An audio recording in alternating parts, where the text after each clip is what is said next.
What if I told you there's this ancient playbook?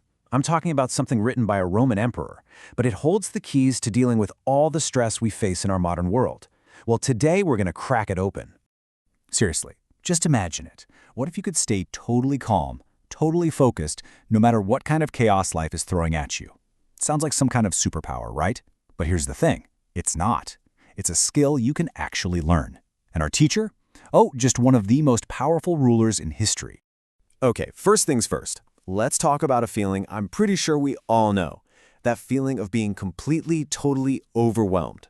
I mean, think about it. Our minds are just constantly under attack, right? You've got the pings from your phone, the pressure from social media, this endless fire hose of information. It creates this constant buzz of stress. So yeah, it's no surprise so many of us are looking for a way to just quiet things down inside. And that is where our guide comes in.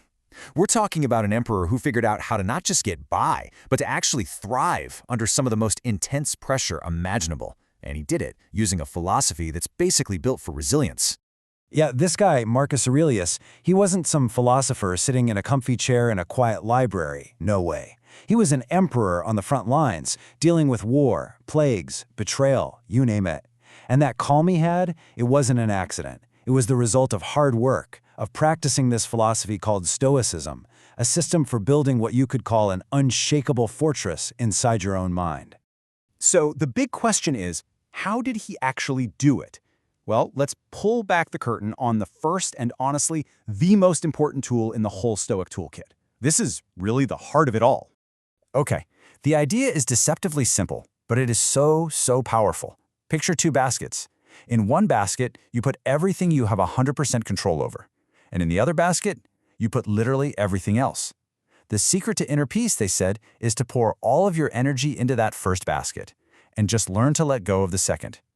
Just look at this. The first thing that jumps out is how short that list on the left is, right? I mean, the Stoics were making a pretty radical claim here. They said the only things you truly have command over are your judgments, your choices, and your actions. Everything else, the stock market, what other people think of you, what happened in the past, it's all external. And trying to control it is just a recipe for frustration. And this quote just nails the whole point. The Stoic philosopher Epictetus, who was a huge influence on Marcus Aurelius, basically said it's not things that upset us, but our opinions about things. Think about it, it's not the traffic jam that makes you furious. It's your judgment that the traffic jam is a disaster and is ruining your day. If you can change that judgment, you change the whole feeling. All right, let's get to the second tool. This one is a really cool visualization exercise, and it's designed to make your problems feel, well, a whole lot smaller, almost instantly. You know that feeling when you're super frustrated or anxious and your problem just feels enormous, like it's the only thing that exists? Well, this technique, the view from above, is all about shattering that illusion and getting some much-needed perspective. Okay, let's actually try this. Right now, think of something that's on your mind, something that's worrying you. Got it? Good. Now, in your mind's eye, just start to zoom out. See yourself in the room you're in. Now see your building, your street, your city. Zoom out further. See your country on the map. And keep going until you see the whole Earth, just this little blue marble floating in space. Now from way out here, looking down, how big does that problem feel now? Okay, so at this point you might be thinking, this all sounds great, but does this ancient philosophy stuff actually work? And you know, that's a fair question. The cool thing is, modern science has a very clear answer. Yeah, this is not just some dusty old philosophy.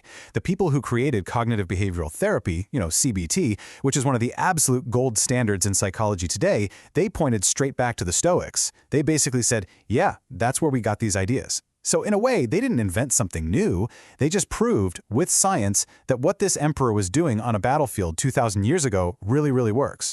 And this chart really lays it all out. That Stoic idea of analyzing your judgments, today we call that cognitive restructuring in CBT. That idea of accepting what you can't change, that's a core part of something called radical acceptance in DBT. This isn't an accident. It's a direct line. The best tools we have today are basically echoes of these ancient practices. So what's the big takeaway here?